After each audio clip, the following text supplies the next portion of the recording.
এ অনুপাত বি সমান 3:5 এবং এ অনুপাত সি সমান 5:7 হলে বি অনুপাত সি এর মান কত হবে?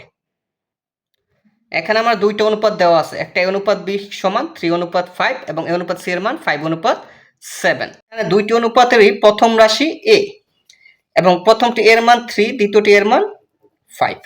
আমাদের এখানে যেহেতু এখানেও এ এবং এটার মান 3, এটার মান 5, আমরা দুইটা মান সমান করব, কারণ যেহেতু দুইটি অনুপাতেরই প্রথম রাশি এ, কিন্তু এদের মানটা সমান। এই জন্য আমরা কি করব, যেহেতু এই পাশে দুইটা এ জন্য কি এর দুইটা মান ভিন্ন, এই জন্য আমরা এর দুইটা মান সমান করব।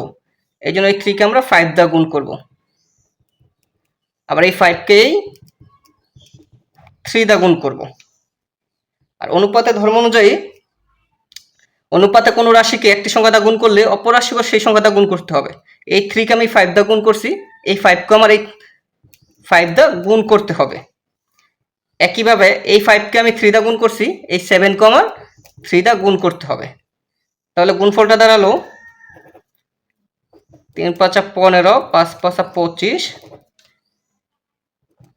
3 × 5 = 15, 3 × 7 = 21। আমার এখানে বের করতে বলছে বি অনুপাত সি এর মান, তাহলে আমি লিখতে পারি অতএব বি অনুপাত সি। আমি বি এর মানটা এখানে হচ্ছে দ্বিতীয় রাশি মান বি, বি এর মানটা আমি এখানে কত পেলাম 25, আর সি এর মানটা আমি কত পেলাম, সিটা দ্বিতীয় রাশি মানটা পেলাম কত